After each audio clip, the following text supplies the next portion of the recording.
Okay, let's get into this.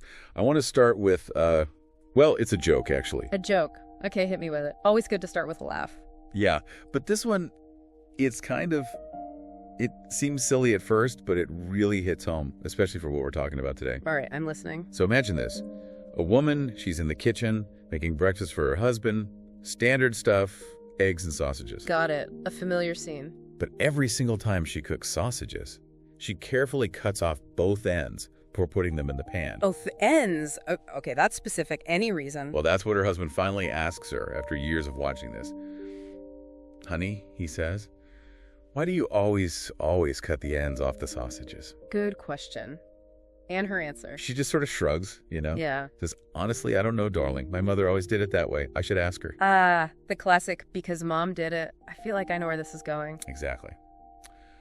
So, next day, she asks her mother, and her mother says, oh, well, I don't know either. My mother, your grandmother, she always did it that way. It's just how you make sausages. Right, passing the buck, or the sausage ends, I guess. Totally. You'll have to ask Grandma, she says. So the daughter dutifully goes to the grandmother. And Grandma says. Shakes her head.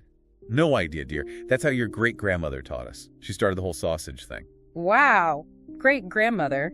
This is deep-rooted sausage tradition. Deep-rooted is right. You'll have to go to the nursing home and ask her. So she does.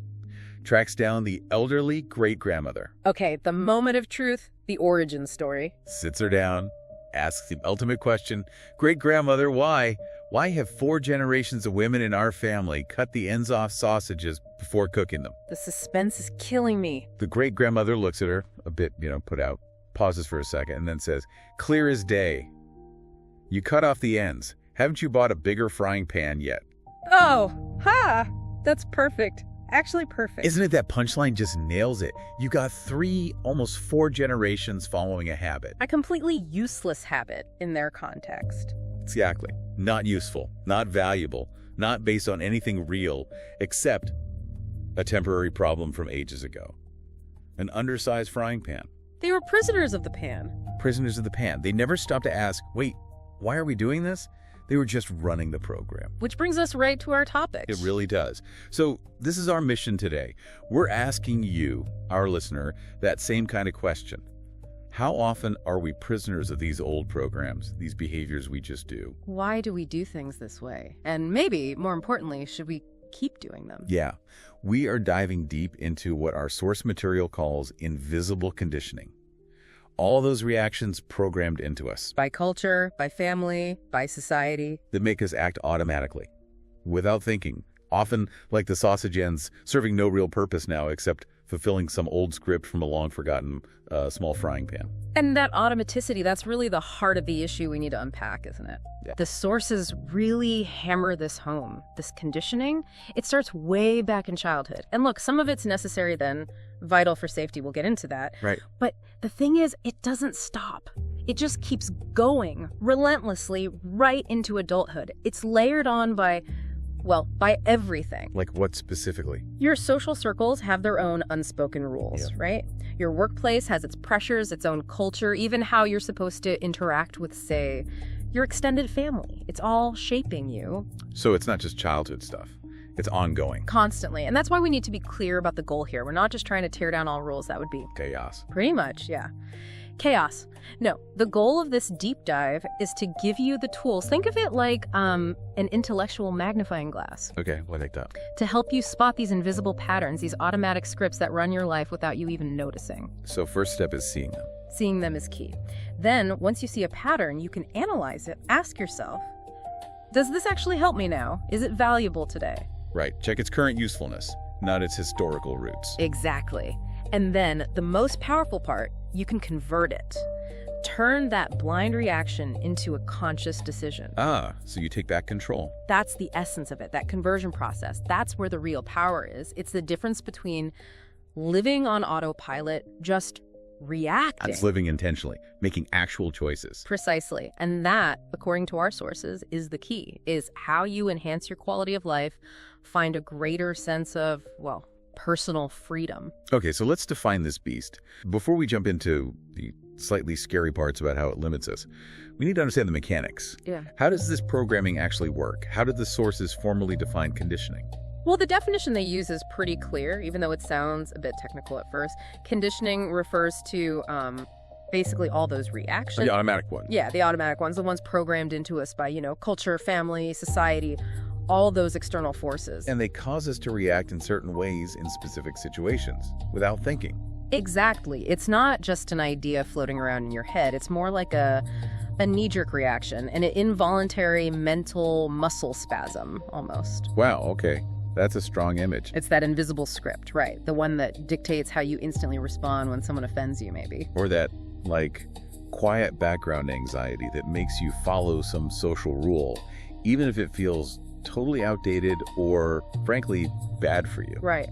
Even if logically it doesn't make sense anymore. So the immediate next question is, how does this get programmed in? We aren't born feeling guilty if we, say, take a sick day or thinking we have to fight back if someone insults us. How is this stuff taught?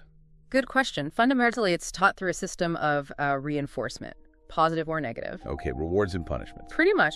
Think of it less like sitting in a classroom learning facts and more like behavior shaping, like training an animal almost. But it's happening to us all the time. Right. So the host structure, that's the family, the culture, the workplace. Yeah, they're running the training program. And if you react the way they expect you to, if you follow that invisible script, you get a reward. You get rewarded. Now, these rewards, they're rarely, actual gold stars or treats. Not usually, no. It's more subtle, but maybe even more powerful. Things like social acceptance fitting in.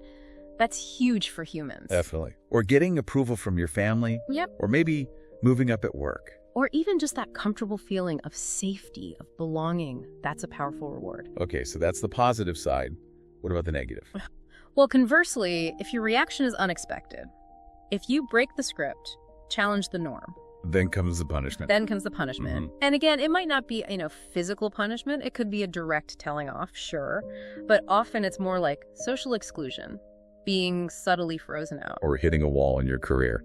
Right. Or, and this is really insidious, it can be internal. Things like feeling crippling guilt or shame.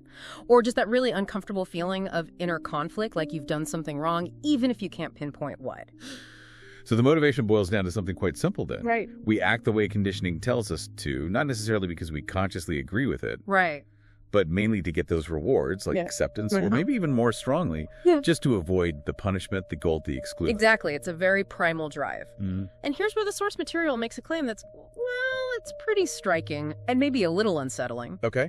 It argues that this whole mechanism, programming an automatic reaction based on stimulus and reward or punishment, it's essentially the same process as in Pavlov's famous dog experiment. Wait, hang on. Pavlov's dogs.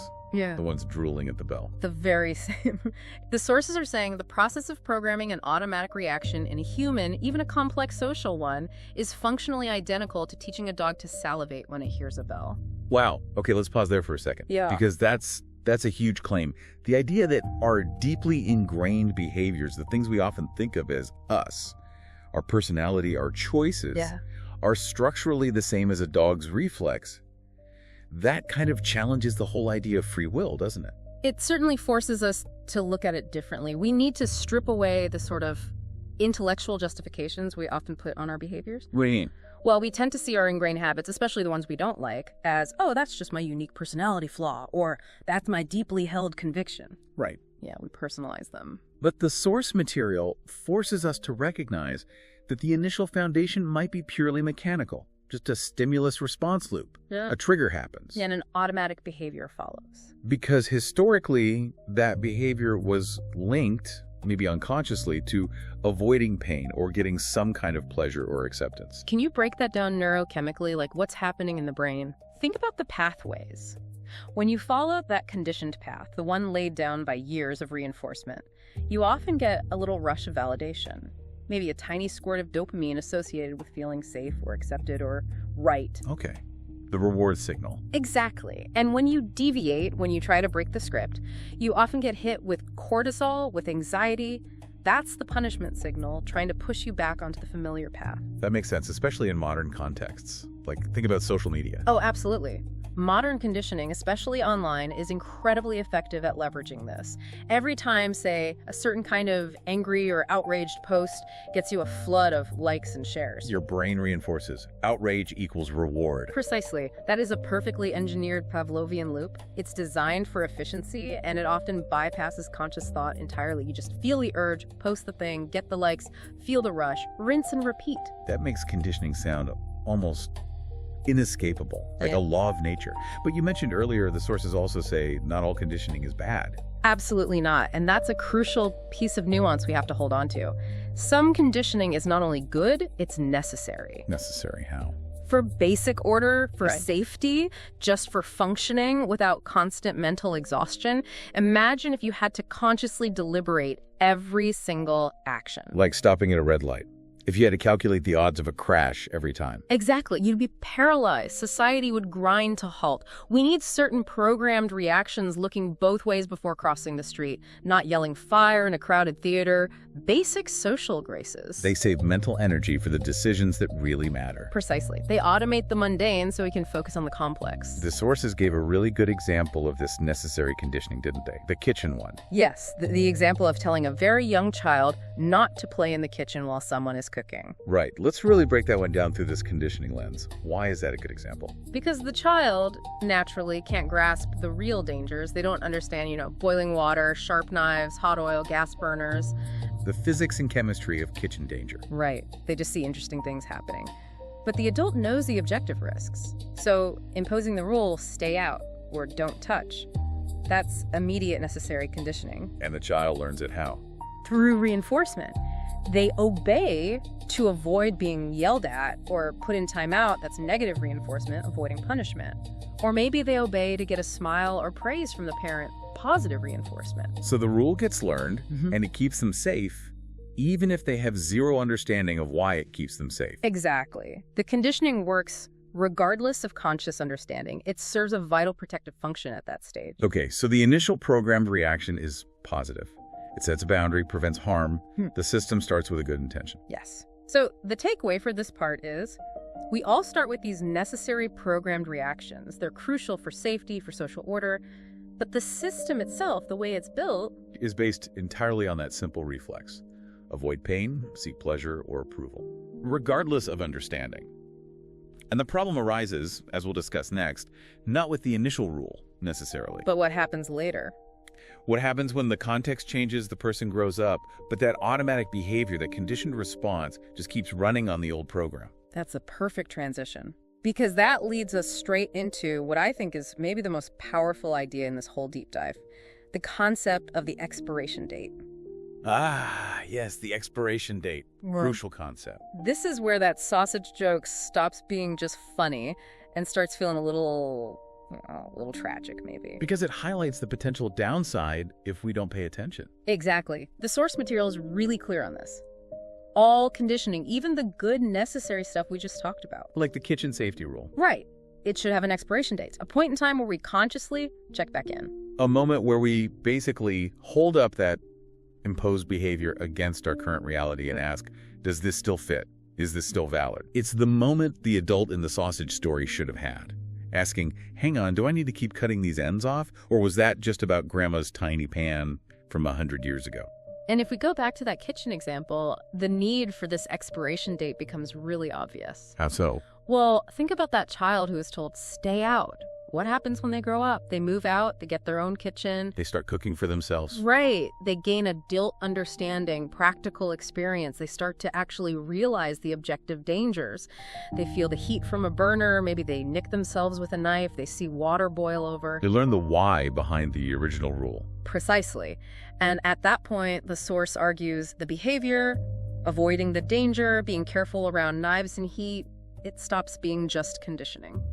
It becomes, It becomes a conscious decision. It's based now on a real practical understanding of the risks and the desired outcome, which is usually safety. they've internalized the reason, updated the Right. software, so to speak. Exactly. The behavior might look the same from the outside. They're still careful in the kitchen, but the source of the behavior has shifted It's moved from an external rule blindly followed. to an internal, conscious choice based on understanding. That's the successful update. The conditioning has served its purpose and been integrated or replaced by conscious awareness. So the behavior might stick around, but the power dynamic is totally different. It's not automatic submission anymore. It's an informed choice. That sounds like, well, Gaining autonomy. that is the very definition of it. But, and here's the critical but, what happens if we don't do that check-in? What if we just let that conditioning sail right past its expiration date? Carrying old rules into new situations where they don't apply. Exactly. That's when the source warns we risk developing what it calls abnormal behaviors. Okay, abnormal behaviors. The examples the source gave were things like an adult being terrified of entering a kitchen or just flat out refusing to learn to cook. Right. Those seemed maybe a little simple on the surface, but I think we need to explore the psychology there. Why would a safety rule for a toddler morph into a crippling limitation for a grown adult? What makes it stick so rigidly? Good question. What's the mechanism behind that failure to update? Well, it seems to stem from a couple of powerful psychological forces. One is association, and the other is essentially trauma avoidance, even if the trauma was just mild but consistent stress. Okay, break that down. Association first. The original rule, stay out of the kitchen, wasn't just words. It was delivered with the emotional weight of parental authority. And crucially, it was linked to the immediate stress of avoiding something negative, getting scolded maybe, or just sensing the parent's anxiety about danger. So the kitchen itself becomes associated with that negative feeling. Yeah. Danger, punishment, stress. Exactly. That association kitchen equals negative emotion gets hardwired because it's linked to very basic primal needs. Staying safe, keeping caregivers happy. It's effective learning for a child. But then if the person never consciously re-examines that rule as an adult, That fear pathway, that association, it just stays locked in place. It becomes rigid. When they think about the kitchen as an adult, they don't necessarily see knives and burners rationally. they feel the emotion tied to the original restriction. Yes. They feel that echo of childhood fear or parental disapproval. So they avoid the kitchen, not because they've done a logical risk assessment and decided cooking is too dangerous. But because they're automatically avoiding that old, internalized negative feeling. The stress, the sensation. Precisely. The original purpose of the rule, actual physical safety, is long gone, or at least manageable with adult skills. But the behavior persists because it's now driven by avoiding that old emotional discomfort. It becomes self-limiting and, in the adult context, totally irrational. That really clarifies the danger, doesn't it? The core problem isn't just doing things automatically. It's doing them without questioning, without understanding why, especially when the context has changed. And that blindness, that lack of questioning, that's how conditioning, especially negative conditioning, can morph from simple behaviors into deeply ingrained, harmful beliefs. Beliefs about ourselves, about the world. Exactly. They stop being just rules about where you can play, and they start becoming fundamental parts of your worldview. Core assumptions about who you are, what you deserve, how relationships work, what leads to success or failure. And these often start because the conditioning's expiration date was just completely missed or ignored. Right. The sources give some powerful examples of this negative conditioning patterns that solidify into these limiting core beliefs. Beliefs that actively sabotage quality of life, hold people back. All because the original rule, maybe set decades ago, was never challenged. Take the belief structure. If you ask for help, they will ridicule you. Think about where that could come from. Maybe a kid in class who asked a question and the teacher or other kids laughed. Or asking a parent for emotional support and being told to toughen up. Exactly. So vulnerability gets conditioned. Social punishment. Now, fast forward to adulthood. That person might find it incredibly hard to collaborate at work. They can't delegate effectively. They probably suffer in silence with problems instead of reaching out. All because that expired rule is still running. Asking for help is dangerous. Must maintain a facade of perfect competence at all costs. Or another one the source mentioned, the perfectionist trap. If you make mistakes, bad things will happen. Oh, that's a big one. That's pure fear-based conditioning. Maybe from a childhood where mistakes were punished really harshly, disproportionately. So it creates this crippling perfectionism. You're terrified of messing up. Absolutely. It kills initiative. You don't want to take risks, try new things, because the internalized belief isn't mistakes are how you learn, it's mistakes lead to disaster. A disaster that maybe happened once or was threatened decades ago, but the feeling is still immediate and overwhelming. Right. And we also have to acknowledge the really damaging conditioning around social norms, especially gender roles. Like the example, if you are not a strong and insensitive man, you are a disgrace. Ugh. That's societal reinforcement demanding Yeah, emotional lockdown. pretty much. It conditions men from boyhood often to suppress emotions, to equate vulnerability with weakness, to see hardness and insensitivity as essential for being acceptable or masculine. The cost of that is enormous, both personally and relationally. What we're seeing here is how these things shift. They start as maybe simple rules, maybe even well-intentioned ones, or just reactions to a specific situation. Like the small frying pan or a critical teacher. But because they're reinforced, often by the wider culture, Mm. and crucially because they're never questioned or updated, They become these foundational, unquestioned truths inside someone's head. They feel like reality. and that's where the freedom gets lost, isn't it? The rule stops being a rule and becomes part of your identity. I'm the kind of person who never asks for help. I'm the kind of person who can't make mistakes. I'm the kind of man who doesn't show weakness. Exactly. The conditioning dictates the identity rather than the identity choosing the behavior. Okay, so if these conditioned patterns are so deep, so fundamental, if they really feel like me, like part of my core personality or emotional landscape, how on earth do we actually find them? Yeah, that's the tricky part. The source material had that great analogy. Trying to identify conditioning is like trying to catch the invisible man. You know it's there, you feel its effects, you see the consequences maybe. But you can't see it because it just feels like, well, like you, like the way things are. And the scale of it is daunting too. The sources suggest we're often completely unaware that many of our daily thoughts, feelings, reactions are just conditioning playing out. And not just harmless conditioning, but often negative patterns that can really mess things up for us. Physically, socially, mentally. Causing psychological distress, creating toxic patterns in relationships, holding people back. Absolutely. Marginalizing people sometimes based on conditioned biases. It's pervasive. Let's revisit some of those everyday examples the sources provided. But maybe this time, let's really try to pinpoint where that invisible man leaves his footprints. How does the conditioning actually manifest in these situations? Good idea. Let's take one like that painful sense of family obligation. I must help my family even if my family doesn't help me. Okay, yeah. That one resonates for a lot of people, I think. Where's the conditioning footprint there? Well, it's a classic case where conditioning makes someone subordinate their own needs, their own well-being, maybe even their resources. To a family structure or expectation, even when that structure is totally one-sided, or maybe even emotionally damaging or financially draining. Exactly. The footprint there is what you might call an unexamined reciprocity debt. The conditioning implants this idea that you owe the family unit perpetual loyalty and support no matter the personal cost. Even if the debt was never real, or has been repaid many times over, or the family's actually causing harm. Right, and why does it persist? Why does someone keep doing it, even when it hurts them? Because breaking that conditioning triggers immense guilt. Ah, the internal punishment mechanism. Exactly. That guilt is the echo of the childhood fear response. Don't disappoint the family, being triggered in the adult situation. The original positive idea, maybe family supports each other, gets twisted over time into an expired, harmful version. Family demands my support, regardless of fairness or cost. Okay, that makes sense. What about professional anxiety? That feeling of, I must finish my degree or I'll never get a good job. That feels incredibly common. Oh, hugely common. It's deeply conditioned by decades of societal messaging, parental expectations, school systems. Education is valuable, obviously, but where does it become restrictive conditioning? It becomes restrictive when that must-finish degree thought becomes an absolute ironclad rule that prevents someone from even considering other paths that might actually be better for them. Like starting a business, or learning a trade, or gaining skills outside the traditional university track. Exactly.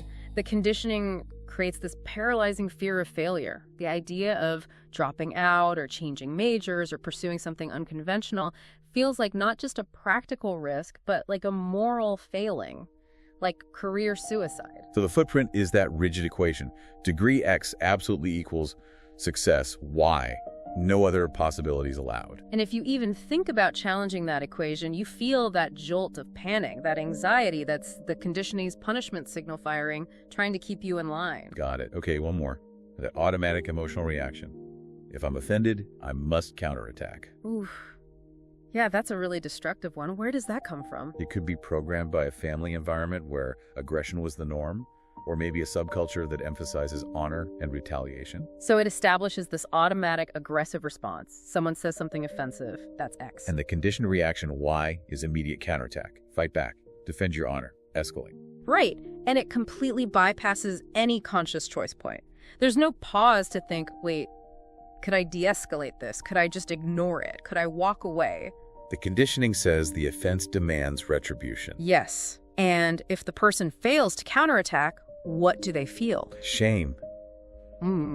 Weakness, like they let themselves down. Exactly. That's the internal punishment kicking in, reinforcing the script. Counterattack is the only acceptable response. It keeps the destructive pattern running. So this invisible man, this conditioning, it's really good at hiding in plain sight within these automatic thoughts and feelings. But the source material says there's a way to spot it. It leaves clues. Thankfully, yes.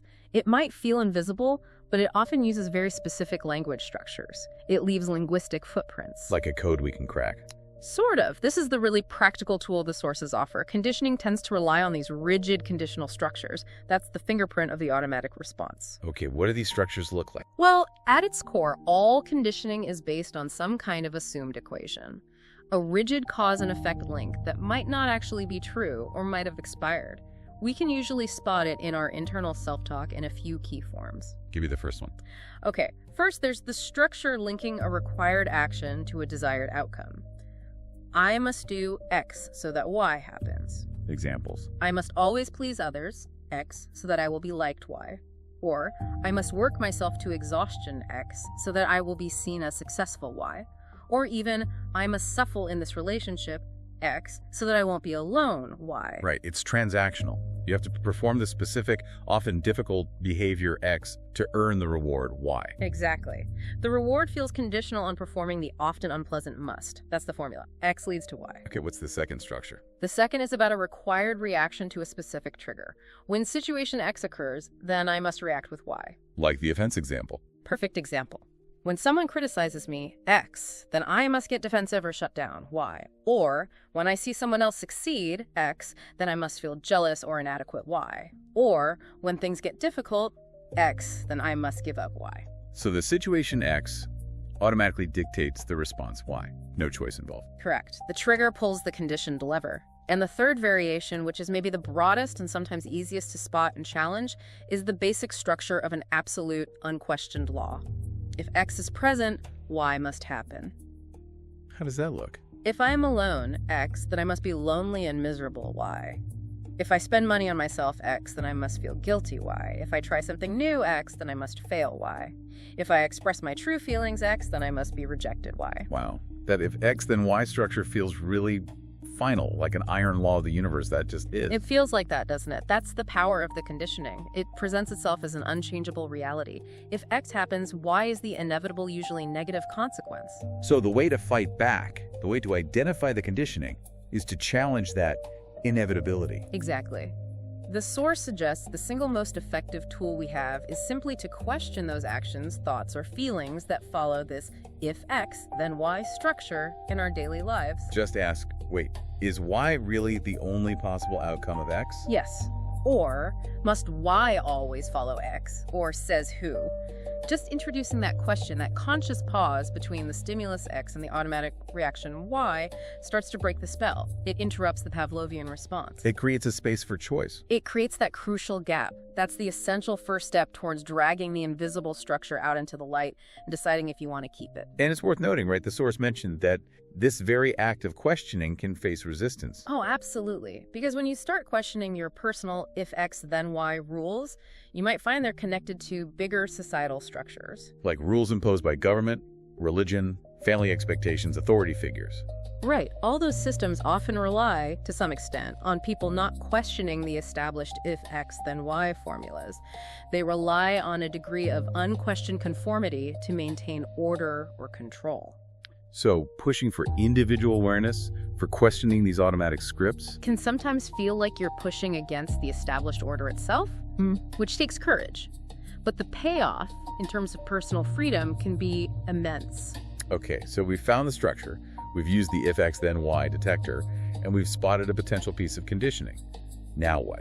we move to the analysis stage, right? Exactly. This is the critical step where you decide what to do with that pattern you've identified. How do we figure out if it's a genuinely useful conscious decision we're making now, or if it's just an old expired rule we're still following, like the sausages? How do we tell the difference? The source material offers a really practical litmus test. It's not about complex psychoanalysis. It's actually focused on efficiency and current reality. Not tradition, not morality, just does it work now? Okay, I like practical. So, how do we know if an action is a conscious choice? We know it's likely a conscious decision if, when we ask ourselves, why am I doing this, the explanation we give is reasonable, logical, and practical in our current context.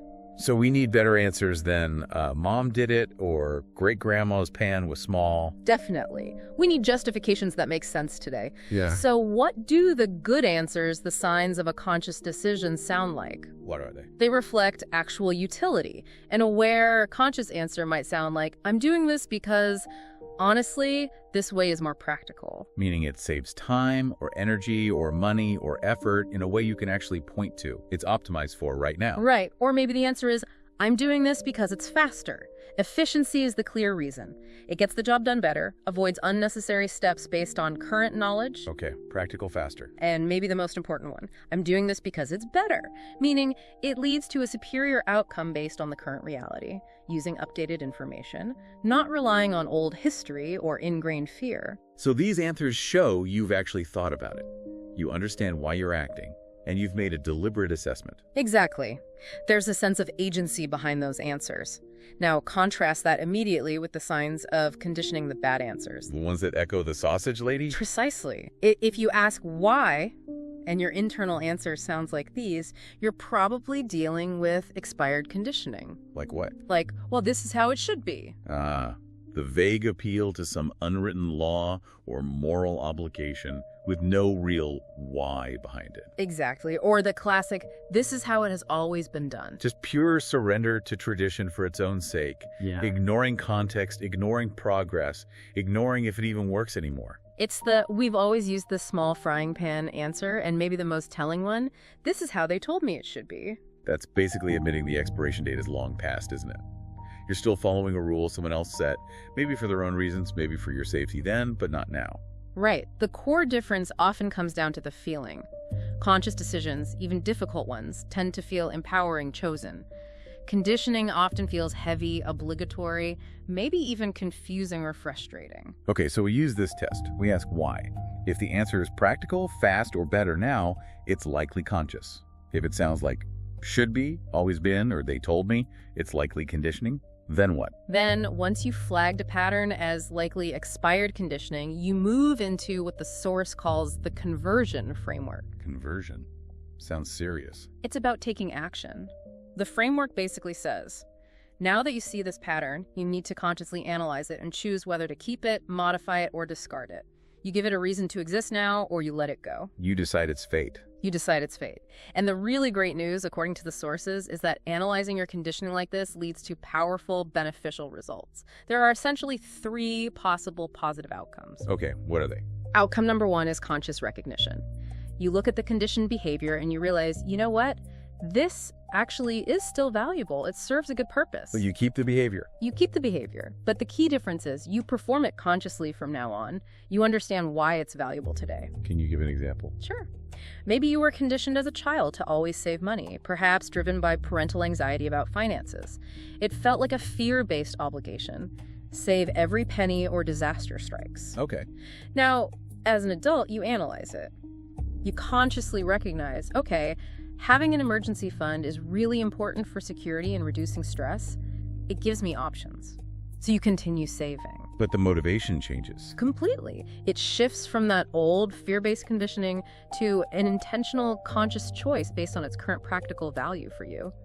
The behavior stays, but you are now in charge of the reason. It's empowering. Right. The act of making it conscious is the win itself. Okay. What's outcome number 2? Outcome 2 is partial adjustment. This is where you analyze the pattern and realize, okay, there's some value here, but the way I'm doing it or the situations I apply it in needs an update. It doesn't quite fit my reality anymore. So you don't throw it out completely, but you tweak it. You tweak it. You make adjustments so that it benefits you better now. Let's take an example related to relationships. Maybe the old conditioned rule was something like, never rock the boat, never voice dissent in a group, it's dangerous. Okay, maybe you learned from a difficult family or work environment. Could be.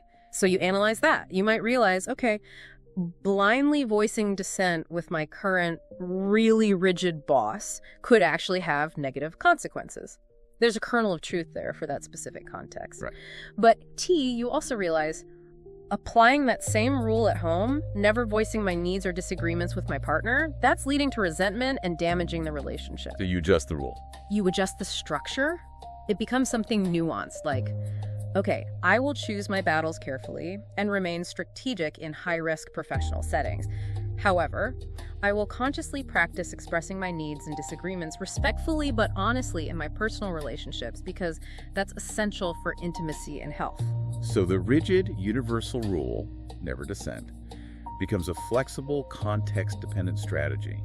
You've updated the operating system. Perfectly put. You've kept the useful part, caution in specific situations, but adapted it based on your current life and well-being. The structure changes. Makes sense.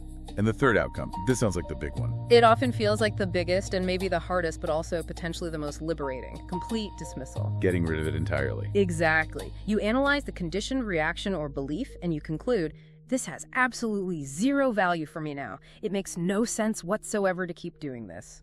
This is the great-grandmother's frying pan moment. You realize you bought a bigger pan years ago. You realize the limitation is gone, and the behavior is now completely pointless, or even harmful. What's an example here? Let's go back to that toxic conditioning. If I'm offended, I must counterattack. You analyze the results of that pattern in your life. Probably leads to endless arguments, damaged relationships, stress, anger. Right. You realize it consistently leads to negative outcomes, prolongs conflict, damages your mental health, and generally lowers your quality of life. So you decide, this rule has no value, it needs to go. But that sounds difficult. If it's deeply conditioned, won't there be resistance? Huge resistance. Often, this is where the emotional weight comes in. Dismissing a deeply ingrained response, especially one tied to identity or safety, even false safety, can feel like losing a part of yourself. It can feel like grief or like stepping into the unknown. And the old punishment mechanism kicks in. It absolutely does. The moment you don't counterattack when offended, you might feel a surge of anxiety or shame or that feeling of weakness. That's the conditioning trying to pull you back into the old script. Warning, you broke the rule. So you have to tolerate that discomfort. You have to consciously choose to sit with that temporary emotional discomfort, recognizing it for what it is, the echo of an old program, in order to install the new one. You replace the automatic counterattack with a conscious choice to walk away or ignore the offense or respond calmly. You prioritize peace or effectiveness over blindly following the old destructive rule. So whether it's recognizing the value, adjusting the approach, or dismissing it entirely, the end result is always an improvement. That's the core argument from the sources. Any of these three outcomes represents a significant improvement in your quality of life. Why? Because you are no longer subordinated to an automatic reaction. You're not a puppet on the strings of old conditioning. Exactly. You're taking the reins. This process allows you to get the best possible benefit from any situation because you're responding consciously, flexibly, based on the now, not based on some ghost from the past. So the ultimate benefit of this whole analysis and conversion process is more freedom, more awareness. Both. It helps us become exponentially more aware of ourselves and our environment, more present in our own lives, and yes, fundamentally freer as individuals. It weakens the grip of those rigid, unquestioned worldviews, those collections of expired rules. Precisely. We move from living out scripts written by others, often long ago, to actively writing our own story, one that's adaptive, practical, and consciously chosen. The moment you break free from being controlled by an automatic reaction, you open up the possibility of truly engaging with life in the most beneficial way. #tag outro. Wow. Okay. That was quite a journey. We started this deep dive with what seemed like a simple joke about sausages in a small frying pan. Right. It seemed lighthearted enough. But look where it took us. We found this powerful framework thinking about the expiration date of our habits and beliefs. And that practical tool spotting the if X then Y structure in our own thinking. Yeah, using that to identify those invisible scripts that might be running our lives without us even knowing it. Scripts governing everything from how we feel about family duty or professional success, To how we react when we feel insulted, or whether we allow ourselves to be vulnerable. It's huge. And hopefully we now have a clearer sense of the difference between acting just because that's how it's always been done, Versus acting because this way is actually faster, or this way is better, or this approach is more practical for me right now. The power really lies in making those automatic actions stand up and justify themselves in the present moment, forcing them to show their credentials, so to speak. So the source material suggests the ultimate outcome here, the big prize for doing this difficult work of challenging conditioning, is freedom. Freedom from just being pushed around by automatic reactions. Moving from that autopilot existence to one lived with more intention, more conscious choice. Right. So if we take that idea and we remember that knowledge like this is really only valuable if we actually, understand it and then apply it. Yeah, the application is key. Let's leave our listeners with a final thought, a challenge maybe. Ask yourself this: what is the single most deeply held if X then Y assumption that runs through your daily life? That's a powerful question. What's that one equation you live by, maybe without even realizing it's an equation? Maybe it's about money. If I spend X, I must feel Y guilt. Maybe it's about conflict. If someone disagrees, X, I must shut down Y. Maybe it's about self-worth. If I fail at X, it means I am Y, a failure. Whatever it is for you, find that one foundational piece of your personal worldview, that core if X then Y rule. And just for a moment, question it, ask it. Has your expiration date passed? Is it possible that this fundamental belief is really just based on needing a bigger frying pan? What is its actual current practical reason for still running your life?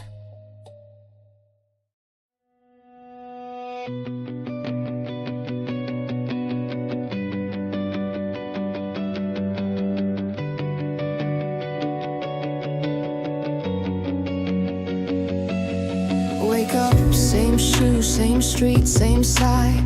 Coffee in hand, but we never ask why. Smile on cue, nod when told. Trading our fire for stories sold. We're born into scripts we never wrote. Dressed in customs like borrowed coats. Taught to obey before we speak. To fear the silence, to fear being weak. They said,